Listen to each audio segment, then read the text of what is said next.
السلام علیکم ورحمۃ اللہ وبرکاتہ۔ سب سے پہلے تو میں بہت معذرت خواہ ہوں، میری صحت کے صحیح نہ ہونے کی وجہ سے آپ کی تدریس میں بہت زیادہ نقصان ہوا اور بہت زیادہ لیٹ میری وجہ سے ہوا ہے۔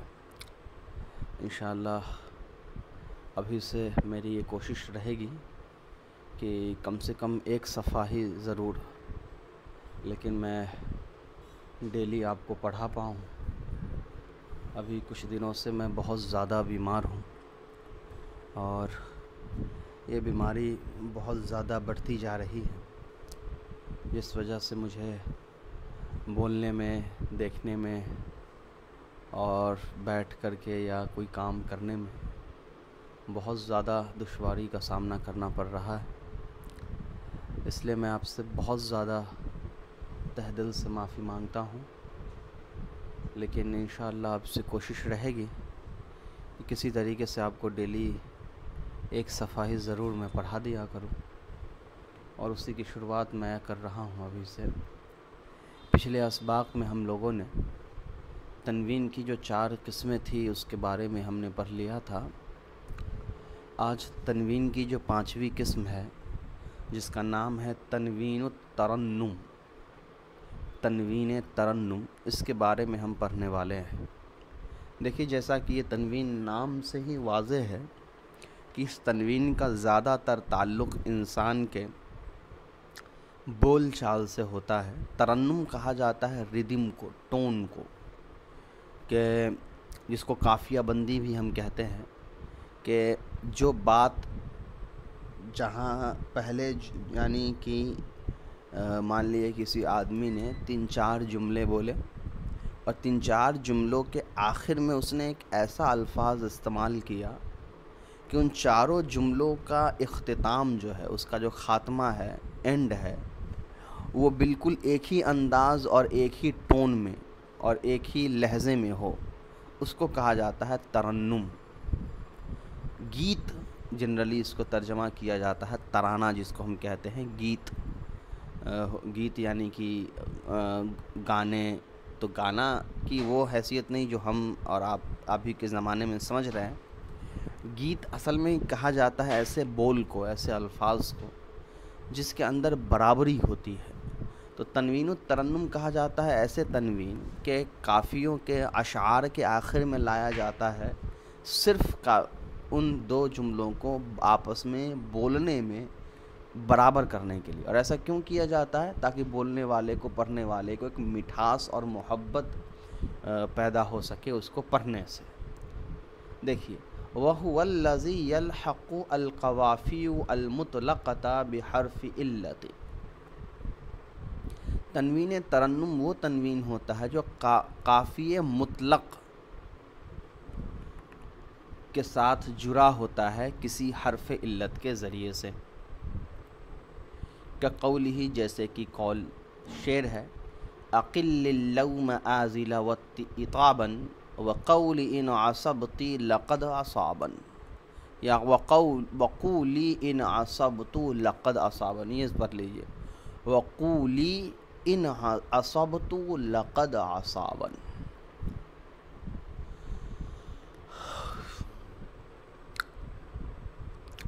ترجمہ سمجھ لیجیے، چھوڑ دو اے عورت،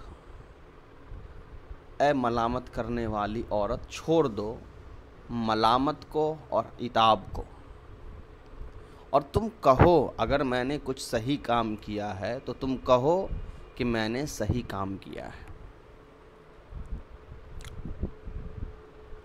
تو یہاں آپ جو یہ دیکھ رہے ہیں عتابن، اصابن، یہ اصل میں با الف 2 زبر بن، اور یہاں بھی با الف 2 زبر بن تھا، تو اس تنوین کو ہٹا کر با نون زبر بن کر دیا گیا، کیونکہ ہم جانتے ہیں کہ تنوین کے ساتھ لکھیے یا نون کے ساتھ لکھیے بات برابر ہی ہوتا ہے، وہ پڑھنے کے لیے بدلاؤ کیا جاتا ہے۔ یہاں حاشیے میں اس شعر کی جو ہے تشریح لکھی ہوئی ہے، یہ شعر کیسا ہے، کہاں سے آیا ہے۔ ہمیں ان چیزوں کی طرف جانے کی ابھی ضرورت نہیں ہے، ہمیں صرف ابھی تنوین کی قسمیں اور نحو و صرف کے اعتبار سے پڑھنا ہے۔ ہاں، معلومات حاصل کرنے کے لیے میری رائے ضرور رہے گی کہ آپ حاشیے کو ضرور پڑھا کریں۔ میرا تو ارادہ تو یہ بھی تھا کہ میں اس حاشیے کا بھی ترجمہ آپ کے سامنے کر دوں، لیکن پھر مجھے لگا کہ اس کی ضرورت اس وجہ سے نہیں پڑ رہی ہے کہ میں جو کتاب آپ کے سامنے حل کر رہا ہوں وہ اسی حاشیے سے ہی حل کر کے بتا رہا ہوں، تو میرے ترجمہ میں اور تشریح میں ان حاشیے کی لگ بھگ 80% 90% باتیں آ جاتی ہیں، اس لیے میں حاشیے کا الگ سے ترجمہ نہیں کر رہا ہوں۔ لیکن آپ سے ضرور درخواست رہے گا کہ حاشیے کا ترجمہ کریے خود سے، اور جو باتیں سمجھ میں نہیں آئی تو میں تو ہوں ہی، آپ مجھ سے پوچھ لیا کریں۔ فجیع بالتنوین بدلا من الالف لاجل الترنم، تو یہاں پر تنوین کو لایا گیا الف کے بدلے میں ترنم کی وجہ سے۔ تو میں نے بتا ہی دیا کہ وہ کیسے لایا گیا، کہ با الف دو زبر بند تھا تو بانون زبر بند اس کو کر دیا گیا۔ دوسرا شعر دیکھیے، عزفت ترحل غیر ان رکابنا لما تزل برحالنا وکأن قدن۔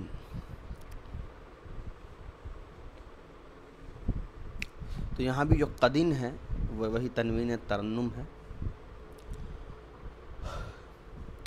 عزفت ترحل، سفر تیار ہو گیا، شروع ہو گیا، غیر ان رکابنا، مگر یہ کہ ہماری سواریاں، ہمارا قافلہ، لما تزل برحالنا، نہیں چلی ہے ہمارے سفر کے سامان کے ساتھ، کأن قدن، گویا کی وہ چلی ہے۔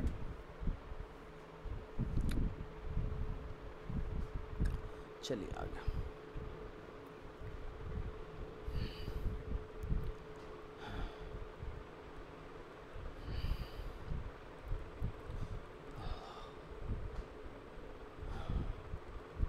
چھٹا ہے التنوین الغالی، تنوین غالی، وَأَثْبَتَهُ الْأَخْفَص، اس تنوین کو امام اخفش رحمۃ اللہ علیہ نے ثابت کیا ہے۔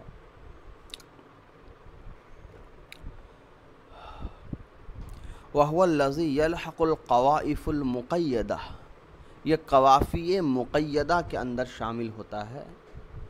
اب قواف مطلق اور قوافی مقید یہ کیا ہوتا ہے، اب ذرا اس کو پہلے سمجھ لیجئے۔ چونکہ تنوین ترنم قوافی مطلق کے ساتھ جڑا ہوا تھا، اور یہ تنوین غالی جو ہے یہ قوافی مقید کے ساتھ جڑا ہوا ہے، تو یہ قوافی مطلق اور مقید سمجھ لیجئے، باقی ساری چیزیں آپ کو اپنے آپ سمجھ میں آ جائیں گی۔ تو دیکھیے، قافیہ مطلق کہا جاتا ہے، بہت آسان انداز میں اگر آپ کو اس کو یاد رکھنا ہو تو قافیہ مطلق کہا جاتا ہے اس قافیے کو، اس شعر کے ٹکڑے کو جس کے آخر میں حرف علت نہیں ہوتا ہے، اور قافیہ مقید کہا جاتا ہے اس شعر کے ٹکڑے کو جس کے آخر میں حروف صحیح ہوتا ہے۔ تو قافیہ مطلق جس کے آخر میں حرف علت ہوتا ہے، اور قافیہ مقید جس کے آخر میں حرف علت نہیں ہوتا ہے۔ شعر دیکھیے، وَقَاتِمِ الْأَعْمَاقِ خَاوِئَ الْمُحْتَرَقًا، کہ کتنے ہی بیابان دور علاقوں کے خالی جگہ ہیں جس کو گزارا گیا ہے۔ قاتم کتنے ہی، اعماق گہرے جگہ یعنی خالی جگہ، خاوی خالی، محترکن گزارا گیا جگہ۔ ظاہر کلام المصنفی، مصنف کا ظاہری کلام یہ ہے، ان التنوین کلہ من خواص الاسمی، کہ تنوین جو سارے کے سارے ہیں، جو 6 قسمیں ہیں تنوین کی، وہ سب اسم کے خواص میں سے ہیں۔ وَلَيْسَ كَذَلِكَ، لیکن یہاں پر اب راوی یہ مصنف کہہ رہے ہیں، یعنی جو شرح ابن عقیل کے مصنف، وہ کہتے ہیں کہ حالانکہ ایسا ہے نہیں، بل الذی یختص بہ الاسم انما هو تنوین التمکین والتنکیر والمقابلۃ والعوض، کہ جو تنوین اسم کے ساتھ خاص ہے وہ تنوین ہے تنوین تمکین، تنوین تنکیر، تنوین مقابلہ اور تنوین عوض۔ اور رہی بات تنوین ترنم اور تنوین غالی کی، رہی بات تنوین ترنم اور تنوین غالی کی فیکونانی فی الاسمی والفعلی والحرفی. تو یہ تنوین ترنم اور غالی جو ہے یہ دونوں اسم کے اندر بھی آ سکتے ہیں، فعل کے اندر بھی آ سکتے ہیں اور حرف کے اندر بھی آ سکتے ہیں. تو کیا مطلب ہوا آپ وہ سمجھیے. یہاں کہا کہ مصنف رحمۃ اللہ علیہ نے تنوین کی 6 قسمیں بیان کی اور ان 6 قسموں کے بارے میں بتایا کہ یہ تنوین جو ہے یہ اسم کی علامت ہے اور تنوین کی یہ 6 قسمیں ہیں.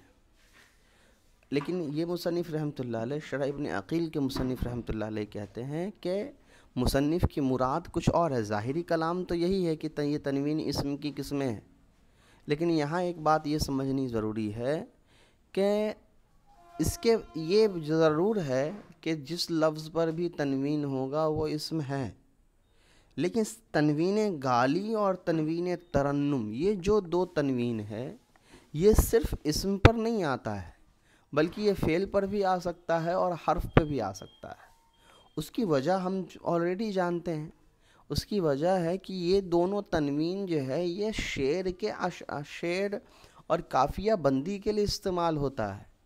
تو یہ نہیں دیکھے گا کہ آخری لفظ اسم ہے یا فعل ہے یا حرف ہے، کیونکہ یہ صرف ردم کو اور ترنم کو بیٹھانے کے اور سیٹ کرنے کے لیے بنایا جاتا ہے. تو آخری حرف اسم ہو تب بھی آ جائے گا، فعل ہو تب بھی آ جائے گا اور حرف ہو تب بھی آ جائے گا. چلے وَمِن خواص الاسمی، اور اسم کے خواص میں سے ہے النداء، ندا. نحو مثال کے طور پہ یا زیدو اے زید، والالف واللام اور الف لام الف یعنی الف لام جو لگا ہوتا ہے. نحو الرجل جیسے کہ الرجل، والاسناد الیہ اور اس کی طرف نسبت کرنا جیسے نحو زید قائم زید کھڑا ہے. فمعنى البیت، تو بیت کے جو معنی ہے یعنی اوپر جو شعر تھا اس کے معنی ہے حصل للاسم تمییز عن الفعل والحرف. اسم کے لیے حاصل ہوتا ہے تمیز، فرق فعل اور حرف سے. تو کیسے فرق حاصل ہوتا ہے؟ بالجری حرف جر کے ذریعے سے، والتنوینی تنوین کے ذریعے سے، والندائی حرف ندا کے ذریعے سے، والالف واللامی الف لام کے ذریعے سے، والاسناد الیہ اور مسند الیہ ہونے کی وجہ سے. مسند الیہ کہتے ہیں ای الاخبار عنہ، یعنی اس کے ذریعے سے خبر دیا گیا ہو یا اس کے متعلق خبر دیا گیا ہو. واستعمل المصنف الف لام مکان الالف واللام، الف لام کی جگہ پر. کیا مطلب ہوا؟ مصنف رحمۃ اللہ علیہ نے الف لام نہیں لکھا بلکہ الف واللام کہا. کیوں؟ وقد وقع ذلك في عبارت بعض المتقدمین، بعض متقدمین علماء کی عبارتوں میں ایسا ہی تھا جیسے کہ خلیل ہیں. واستعمل المصنف مسند مکان الاسنادی مکان الاسنادی لہو، اور مصنف رحمۃ اللہ علیہ نے مسند کی جگہ مسند یہ اسناد لہو بیان کیا ہے. تو جو مسند کا جو ترجمہ ہے وہی اسناد لہو کا بھی ہے. تو شاید میں نے مسند الیہ کہہ دیا، تو مسند الیہ تو فعل بھی ہو سکتا ہے. تو مسند اسم کی علامت ہوتی ہے. تو اسم کی کتنی علامتیں ہم نے ابھی تک پڑھی؟ اسم کی 5 علامتیں ہم نے پڑھی. پہلا ہے حرف جر کا ہونا، دوسرا ہے تنوین کا ہونا، تیسرا ہے حرف ندا کا داخل ہونا، چوتھا ہے الف اور لام کا لفظ پر ہونا، اور پانچواں ہے مسند ہونا. یہ 5 علامتیں اسم کی ہے.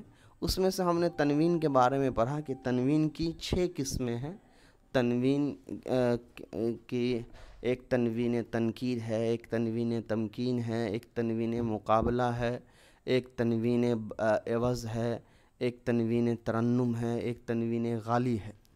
تو تنوین ترنم اور تنوین غالی کو چھوڑ کر باقی کے جو 4 تنوینیں ہیں، تنوین مقابلہ، تنوین عوض، تنوین تنکیر اور تمکین، یہ چاروں تنوین جو ہے یہ اسم کی علامت ہے. چلیے آگے کا جو بات ہے اس ٹیبل ہے اس کو ذرا سمجھ لیجئے. علامت اسم کی 5 علامت میں پہلا ہے جر، دوسرا ہے تنوین، تیسرا ہے ندا، چوتھا ہے الف لام، اور 5واں ہے الاستناد اللہ الیہ۔ الجر بالحرف، حرف جر کی پھر 3 قسمیں بیان کی گئی، یعنی اسم پر زیر آنے کی 3 قسمیں۔ یہ حرف جر کی بات نہیں چل رہی، جر سے مراد ہے زیر اعراب۔ ہم لوگ جنرلی عام طور پر حرف جر ہی اسم کی علامت مانتے ہیں نحو کے اندر، حالانکہ 3 طرح سے زیر آتا ہے تو ہم کو وہ تینوں کنسیڈر کرنا چاہیے، ماننا چاہیے۔ تو سیدھا جر سمجھیے کہ عربی میں کسی لفظ پر جر آنے کی 3 وجہ ہو سکتی ہے۔ ایک یہ کہ وہ تو اس پر جر حرف جر کی وجہ سے آیا ہو، دوسرا کہ اس پر اس پر زیر آیا ہو مضاف الیہ ہو جانے کی وجہ سے، اور تیسرا یہ کہ اس کا زیر آیا ہو تبعیہ، یعنی کہ مضاف الیہ کی صفت ہونے کی وجہ سے، یا جار مجرور والی صفت، یا معطوف علیہ ہونے کی وجہ سے۔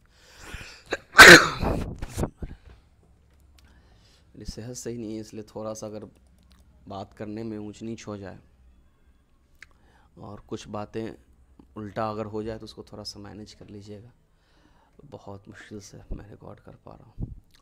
پھر تنوین کی جو ہے، ایک ہے تنوین تمکین، دوسرا ہے تنوین تنکیر، تیسرا ہے تنوین مقابلہ، اور چوتھا ہے تنوین عوض۔ یہ 4 قسمیں تنوین کی ہیں۔ اس کے بعد عوض عن الجملہ، یہ تنوین عوض جو ہے یہ 3 طرح سے استعمال ہوا ہے، یا تو جملے کی جگہ پر تنوین استعمال ہو گیا ہو، جیسے ہین اذ کانا کذا والا تھا، یا اسم کی جگہ پر تنوین استعمال ہو گیا ہو، اور تیسرا ہے حرف کی جگہ پر تنوین کا استعمال جو ہے وہ ہو گیا ہو۔ چلیے اب یہاں سے علامت الفعل ہے، اس کو انشاءاللہ ہم لوگ اگلے کلاس میں کر لیں گے۔ السلام علیکم ورحمۃ اللہ۔